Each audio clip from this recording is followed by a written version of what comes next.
Welcome to Knowledge Point.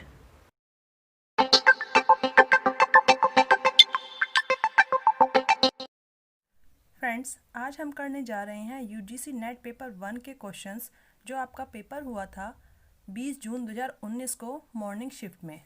Before starting, अगर आपने इस चैनल को अभी तक सब्सक्राइब नहीं किया है तो इसे सब्सक्राइब करें, साथ ही अपने फ्रेंड्स के साथ इसे ज़्यादा से ज़्यादा शेयर करें और कमेंट करें। तो चलिए शुरू करते हैं आज की वीडियो।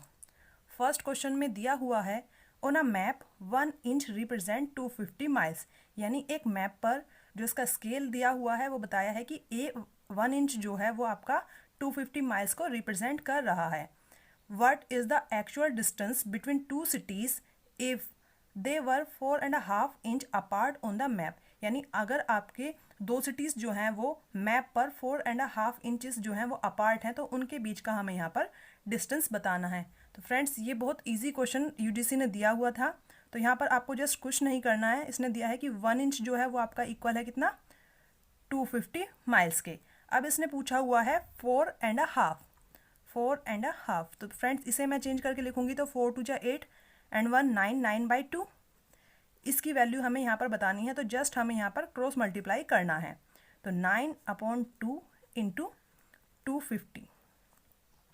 तो जब आप इसे कैलकुलेट करेंगे तो ये आपका निकल के आएगा 1125, यानी उन दोनों सिटीज़ के बीच में जो डिस्टेंस है वो है आपका 1125 माइल्स। तो यहाँ से ऑप्शन नंबर 2 जो है वो यहाँ पर सही हो जाएगा। फ्रेंड्स, कुछ क्वेश्चन जो एग्ज़ाम में होते हैं वो बहुत ईजी होते हैं, उसमें जस्ट मल्टीप्लिकेशन या फिर एडिशन करना होता है, बट उनकी जो एक तरीके से सेट उन्हें किया जाता है वो लास्ट में जाकर आपको इजी क्वेश्चन मिलते हैं। जब आप पूरा को पेपर अटैम्प्ट करेंगे तभी आप उन क्वेश्चन तक पहुंच पाएंगे। तो जो आपके स्टार्टिंग में टफ क्वेश्चंस हैं आप उनमें ज़्यादा टाइम वेस्ट ना करके जस्ट बढ़ते जाएं, क्योंकि लास्ट में कुछ क्वेश्चन कई बार ऐसे होते हैं कि बहुत ज़्यादा ही इजी होते हैं। जैसे कि ये क्वेश्चन, इसमें कुछ नहीं था, जस्ट आपको एक सिंपल सी मल्टीप्लिकेशन करनी थी। तो चलिए अब देखते हैं नेक्स्ट क्वेश्चन। क्वेश्चन नंबर 2 में दिया हुआ है if the number of 3 4 5 XY is divisible by 90, then x plus Y की हमें यहाँ पर वैल्यू जो है वो बतानी है। तो फ्रेंड्स, इसने यहाँ पर दिया हुआ है 3 4 5 x and y that is divisible by 90। तो 90 फ्रेंड्स आपका बनता है कैसे, 9 एंड 10 से। तो यहाँ पर हमें देखने होंगे डिविजिबिलिटी के रूल। तो फ्रेंड्स, अगर आपने अभी तक हमारी डिविजिबिलिटी की जो वीडियो हमारे चैनल पे अपलोड है वो नहीं देखी है तो आप उसे प्लेलिस्ट में जाकर देख सकते हैं, या आपको डिस्क्रिप्शन में लिंक प्रोवाइड करा दिया जाएगा, आप वहाँ से भी उसे देख सकते हैं। तो चलिए आगे देखते हैं इसमें। तो फ्रेंड्स, 10 के लिए जो हमारा रूल होता है डिविजिबिलिटी का वो ये होता है कि अगर आपकी जो संख्या है उसकी लास्ट डिजिट 0 होगी तो वो पूरी की पूरी संख्या 10 से डिवाइड हो जाएगी। यानी अगर 3 4 5 XY जो है ये 90 से डिविजिबल है, इट मीन्स यहाँ पर ये 10 भी है, तो यहाँ पर जो आपका y रहा होगा ये y की वैल्यू रही होगी 0।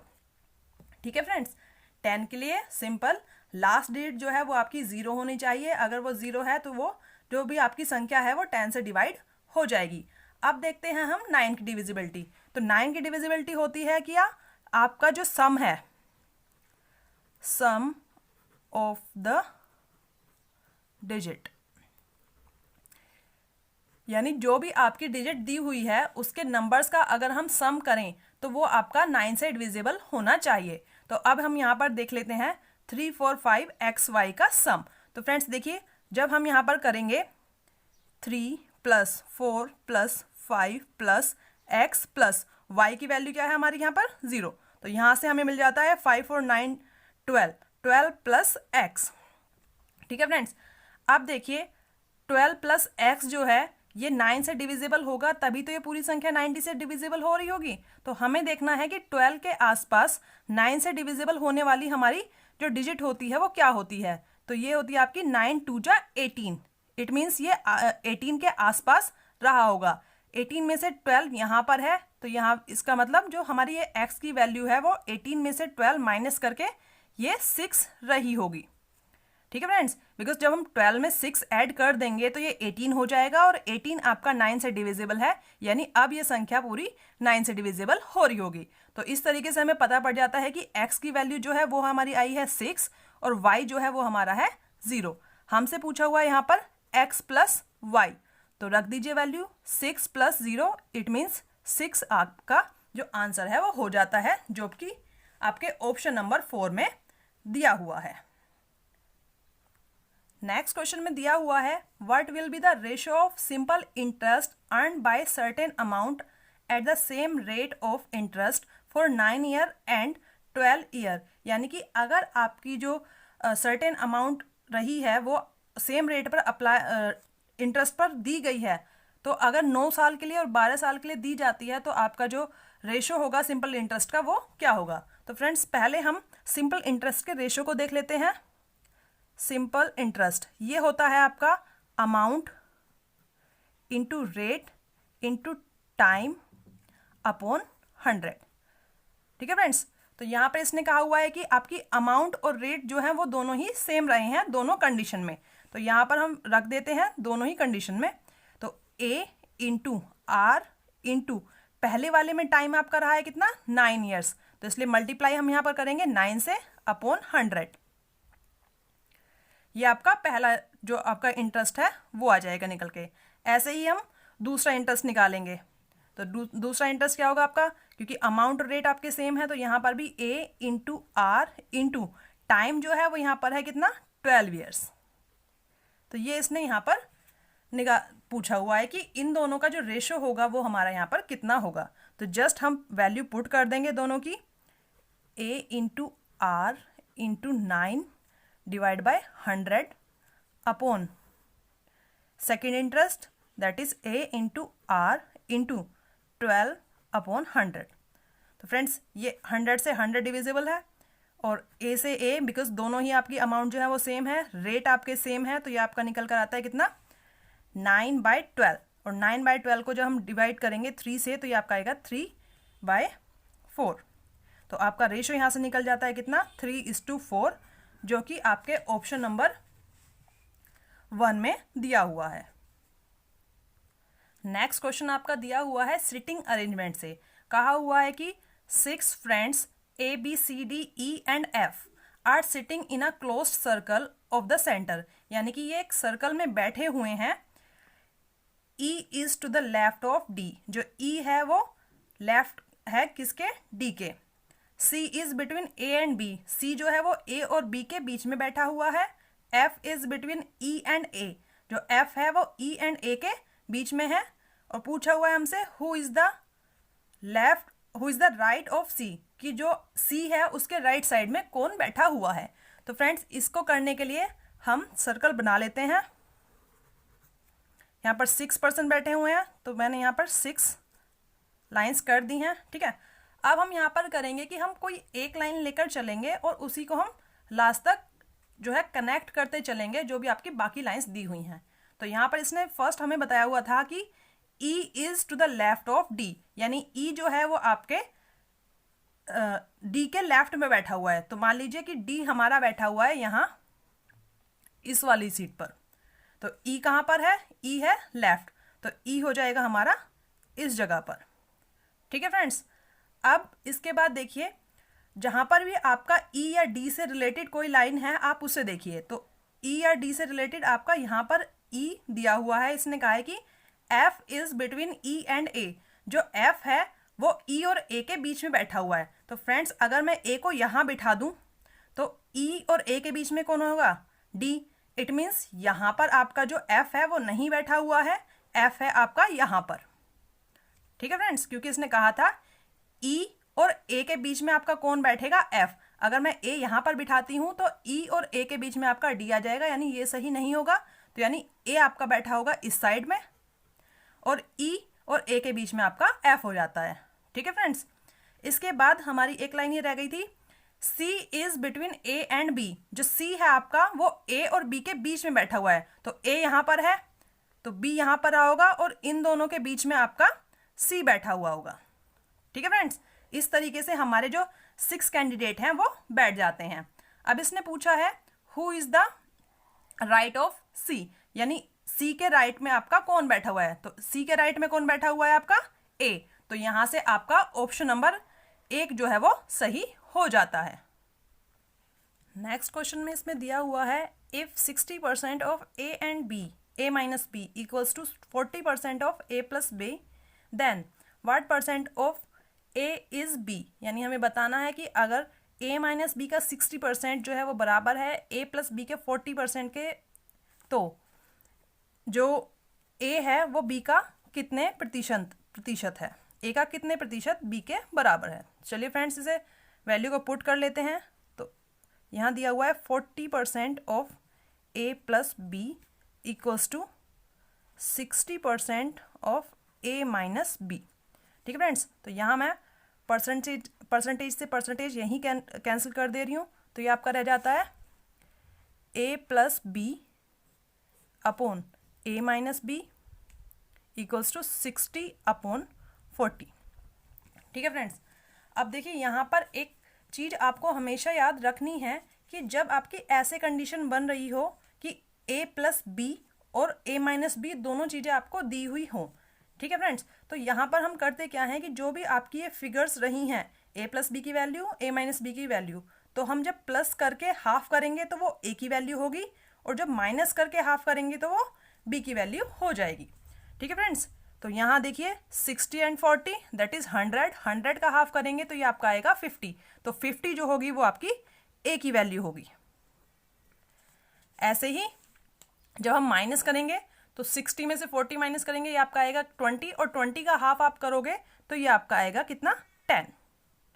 ठीक है फ्रेंड्स, एक बार फिर से, जब आपका ए माइनस बी और ए प्लस बी जो है हमारी उनकी वैल्यू हमें पता हो, उनके इक्वल कितना है ये हमें पता हो, तो हम प्लस करके हाफ करेंगे तो वो ए की वैल्यू होगी, और माइनस करके हाफ करेंगे तो वो बी की वैल्यू होगी। तो यहाँ पर 60 एंड 40 100 का हाफ 50, तो ये आपकी ए की वैल्यू हो गई। ऐसे ही 60 माइनस 40 दैट इज 20, एंड 20 का हाफ आप करोगे तो ये आपका आ गया कितना, 10। अब इसने हमसे पूछा हुआ है क्वेश्चन में what percent of A is B, यानी ए का कितने प्रतिशत जो है वो बी है, ए का कितने प्रतिशत। तो हम यहाँ पर रख देंगे ए है हमारा कितना, 50, लेट 50 का x% जो है वो बराबर है आपके b के, तो b है आपका कितना, 10। तो यहाँ से हम फाइंड कर देंगे x की वैल्यू जो आपकी निकल कर आएगी कितनी,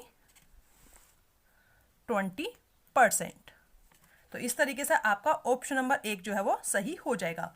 फ्रेंड्स, इस चीज़ को आप हमेशा याद रखिएगा कि a माइनस बी और a प्लस बी की अगर वैल्यू हमें इस तरीके से पता है तो प्लस करके आप हाफ करेंगे तो a की वैल्यू यानी बड़ी वाली, और माइनस करके आप हाफ करेंगे तो वो b की वैल्यू यानी छोटी वाली आ जाएगी। लेकिन ये केवल सिंगल a प्लस बी और a माइनस बी ही होना चाहिए। यहाँ पर ऐसा कुछ ना हो like 2a plus B upon 2a minus B. यहाँ पर अगर आपका 60/40 दिया हुआ है तो आप कहें कि a की वैल्यू यहाँ से हो गई 60 40 100 हाफ 50, नहीं, ये वाली चीज़ जो है वो गलत हो जाती है। केवल आपका क्या होना चाहिए, सिंगल में a प्लस बी और a minus B. Next question number 7 में हमें गिवन है मिसिंग टर्म। हमें जो यहाँ पे मिसिंग टर्म है वो फाइंड करनी है। यहाँ पर हमें 3 अल्फ़ाबेट के जो ग्रुप हैं वो बनाकर दिए हैं, और हमें जो नेक्स्ट यहाँ पर अगर जो भी सीक्वेंस इनमें चल रहा है वो चलता रहे तो जो नेक्स्ट हमारे यहाँ पर ग्रुप बनकर आएगा वो क्या होगा, हमें ये फाइंड करना है। तो चलिए फ्रेंड्स, देखिए हमें यहाँ पर करना ये होता है कि जो हमारी फर्स्ट टर्म होती है सभी ग्रुप में, हमें उनमें रिलेशन देखते हैं। तो चलिए एक बार देखते हैं कि ये क्या कर रहा है। जे के बाद के के बाद एल के बाद एम, यानी ये कुछ नहीं कर रहा, जस्ट वन प्लस करके नेक्स्ट से इंक्रीज करता जा रहा है, जे के एल एम। तो आगे क्या आएगा, आगे ये होगा आपका एन। ठीक है फ्रेंड्स, यानी जस्ट 1 प्लस करके इसने ऐसे ही लिख दिया है। तो अब सेकंड टर्म देखते हैं, ए बी सी डी, यानी 1 प्लस कर रहा है तो ऐसे ही अगर ये प्लस करता रहेगा तो नेक्स्ट टर्म जो होगी वो 1 प्लस करके आपकी आएगी ई। ठीक है फ्रेंड्स, इसके बाद के एल एम एन, यानी यहाँ पर भी ये क्या कर रहा है, ये 1 प्लस कर रहा है तो एन में जब 1 प्लस करेंगे तो ये आपका आ जाएगा क्या, ओ। तो यानी यहाँ पे जो आपका ग्रुप बनेगा वो आपका बन जाएगा NEO, जो आपका ऑप्शन नंबर 2 में दिया हुआ है। यहाँ पे है E a teacher married to doctor. E जो है वो टीचर है और उसकी शादी हुई है किसके साथ, डॉक्टर के साथ। तो ई ये है यहाँ पे टीचर एंड इसकी शादी हुई है जो डॉक्टर है उसके साथ। अब इसने बताया हुआ है who is mother of A and F, यानी कि जो आपकी डॉक्टर है या डॉक्टर हाँ जो डॉक्टर है वो आपकी मदर है सी एंड एफ की। तो इनके यहाँ पर दो चाइल्ड हैं, that is C and F. ठीक है फ्रेंड्स, और इसने यहाँ पे बताई हुई है कि ये मदर है, इट मीन्स ये जो है ये फीमेल है, तो यानी ये आपका ई हो जाता है यहाँ से मेल। नेक्स्ट इसमें दिया हुआ है B the lawyer is married to A, यानी एक बी है आपका, वो लॉयर है और उसकी शादी हुई है किसके साथ, ए के साथ।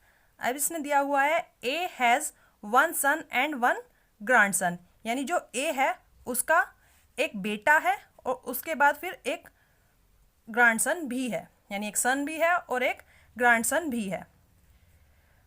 अब इसने दिया है of the 2 married ladies 1 is housewife, तो जो आपकी 2 लेडीज हैं उनमें से एक जो है वो आपकी हाउसवाइफ है। तो देखिए फ्रेंड्स, यहाँ पर जो आपकी फीमेल है ये तो है आपकी डॉक्टर, और तो यहाँ पे आपकी दूसरी बचती है ए, ये कौन होगी, ये होगी हाउसवाइफ। तो फ्रेंड्स इन्हें अब हमें सेट करना है कि ये किस तरीके से बैठ सकते हैं। तो हम ए को मानते हैं इसकी मदर, ए जो है ई की मदर हो जाएगी, और बी यहाँ पर इसका हस्बैंड है जो कि लॉयर है।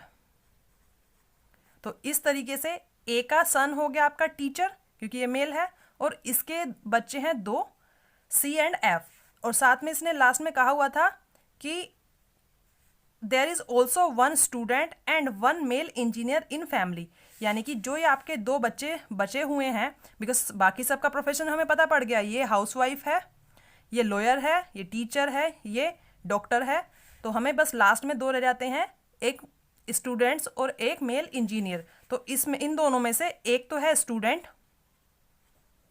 और एक है आपका mail engineer.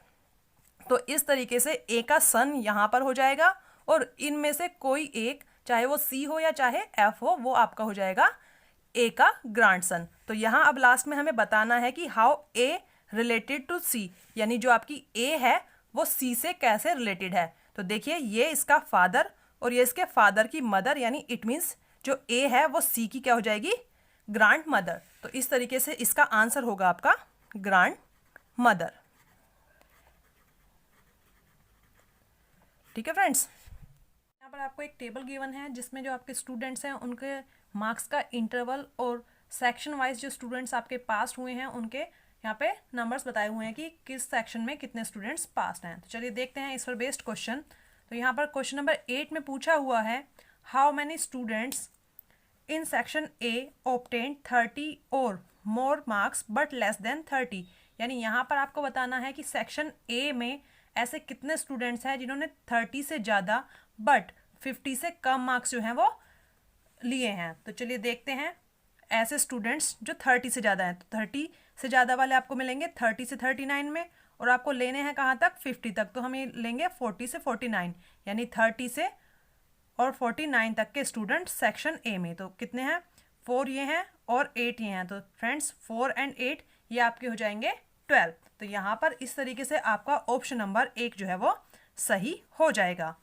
Moving to the next, यहाँ पर 9th क्वेश्चन में दिया हुआ है if pass marks 40 what % of successful students in section B, यानी अगर आपके स्टूडेंट्स जो है वो 40 मार्क्स पर पास हो रहे हैं तो हमें परसेंटेज बतानी है सक्सेसफुल स्टूडेंट्स की इन सेक्शन बी। तो चलिए देखते हैं। तो फ्रेंड्स यहाँ पर इसने दिया है कि 40 जो है वो आपका पासिंग मार्क्स है, तो यानी 40 मिनिमम आपको नंबर यहाँ पर लाने पड़ेंगे। तो 40 से देखते हैं हम कि 40 से आगे जो स्टूडेंट्स हैं वो कितने हैं, 7, 5, 5 एंड 6। तो मैं यहाँ पे नोट कर ले रही हूँ 7 + 5 + 5 + 6। तो फ्रेंड्स ये वो स्टूडेंट्स हैं जो सेक्शन बी में पास हुए हैं, तो इसे हम प्लस कर लेते हैं 23। ठीक है फ्रेंड्स, और अब हमें बतानी है इसकी परसेंटेज। तो अब हम ओवरऑल देखेंगे कि जो टोटल स्टूडेंट्स थे वो हमारे कितने रहे। तो ये 7, 5, 5, 6 मैंने टोटल किया ही है, जो कि आपके निकल के आया कितना, 23। इसमें जो हमने नहीं लिए हैं हम उन्हें और ऐड कर देते हैं, दैट इज 4954 प्लस 4 9 5 एंड 4, यानी यहाँ से आपको पता पड़ जाते हैं आपके टोटल स्टूडेंट्स। तो जब हम इन्हें प्लस करेंगे तो ये हमारा आएगा 45। ठीक है फ्रेंड्स, यानी यहाँ से हमें पता चल गया कि हमारे जो टोटल स्टूडेंट्स बी में, सेक्शन बी में पास हुए हैं वो है 45, और ऐसे स्टूडेंट्स जिनके नंबर 40 से ज़्यादा हैं वो हैं आपके 23। तो ये जस्ट हमें बताने हैं परसेंटेज की फॉर्म में। तो हम इनकी वैल्यू पुट कर देते हैं। 23 जो है 40 से ज़्यादा मार्क्स लेके आए हैं, जबकि टोटल कितने हैं 45 मल्टीप्लाई बाय 100। तो जब हम इसे कैलकुलेट करेंगे तो ये आपका निकल के आएगा 51% अप्रोक्स। तो फ्रेंड्स इस तरीके से यहाँ पे क्वेश्चन नंबर 9 का ऑप्शन सेकंड जो है वो आपका आंसर हो जाएगा। नेक्स्ट क्वेश्चन में इसने दिया हुआ है how many students in section A and be together have obtained marks less than 10, यानी दोनों ही सेक्शन में मिलाकर ऐसे कितने स्टूडेंट्स हैं जिन्हें लेस देन 10 मार्क्स यहाँ पर मिले हुए हैं। तो चलिए देखते हैं। ऐसे स्टूडेंट्स जिन्हें लेस देन 10 मिले हैं तो वो आपके इंटरवल 0 से 9 में होंगे। तो यहाँ पर कितने हैं, सेक्शन ए में 2 और सेक्शन बी में 4, तो 2 and 4 that is 6। So it means इसका आंसर आपका हो जाएगा ऑप्शन नंबर 4। नेक्स्ट क्वेश्चन इसमें दिया हुआ है if pass marks is 30 what is the number of failure in both the section together, यानी अगर आपके पास मार्क्स जो हैं वो 30 हैं तो दोनों ही सेक्शन में आपके जो फेलियर हैं वो कितने रहे होंगे। तो चलिए अब देख लेते हैं। तो यहाँ पर दिया हुआ है कि 30 जो है आपका पास मार्क्स है, यानी आपको मिनिमम 30 मार्क्स तो आपको लेने ही होंगे। ठीक है, तो 30 से 39 ये वाला जो आपका स्टार्टिंग होगा यहाँ से इंटरवल, वो तो सब पास मार्क्स का होगा। इससे पहले वाले जो स्टूडेंट रहेंगे वो हमारे रहेंगे कौन, फेलियर। तो देखिए फेलियर यहाँ पर 2 5 एंड 10, तो 10 और 5 15 16 17, यानी ए में हो जाते हैं आपके कितने 17 फेलियर। ऐसे ही बी में आपके हैं 4 5 एंड 9, तो ये आपके हो जाते हैं कितने 18। तो इस तरीके से आपका टोटल हो जाता है 35 बोथ सेक्शन का, जो कि 30 से कम मार्क्स लेकर आए हैं, यानी कि वो फेल हैं। तो इस तरीके से आपका क्वेश्चन नंबर 11 का ऑप्शन नंबर 2 जो है वो सही हो जाएगा। नेक्स्ट क्वेश्चन और आज का लास्ट क्वेश्चन है जो हमारा, इसमें दिया हुआ है how many students in section A and B have obtained 50 और मोर देन 50 मार्क्स, यानी दोनों ही सेक्शन में मिलाकर कितने ऐसे स्टूडेंट्स हैं जिनके 50 या 50 से ज़्यादा मार्क्स जो हैं वो आए हैं। तो चलिए देख लेते हैं। मोर देन 50 मार्क्स, तो ये आपका होगा 50 से 59 से स्टार्ट करेंगे हम, क्योंकि यहाँ से जो स्टूडेंट होंगे उनके 50 से ज़्यादा मार्क्स रहे होंगे। तो देखिए इसकी जो फ्रीक्वेंसी है दैट इज़ 4 7 एंड 5। तो यहाँ नोट कर लेती हूँ मैं। ए में है 4 + 7 + 5 दैट इज 16, एंड ऐसे ही हम देख लेते हैं यहाँ पर बी में। तो बी में जो आपकी फ्रीक्वेंसी है वो है 5 5 एंड 6, तो इसे ही प्लस कर लेते हैं 5 + 5 + 6, और जब हम इन्हें कैलकुलेट कर लेंगे तो ये आपका आएगा 16, यानी 16 ही ए में ऐसे हैं जिनके 50 से ज़्यादा मार्क्स हैं, और 16 ही हमारे बी सेक्शन में ऐसे हैं जिनके 50 से ज़्यादा मार्क्स हैं। तो टुगेदर इनकी जो नंबर है वो हो जाता है हमारा 32। तो इस तरीके से आपका ऑप्शन नंबर 3 जो है यहाँ से सही हो जाएगा।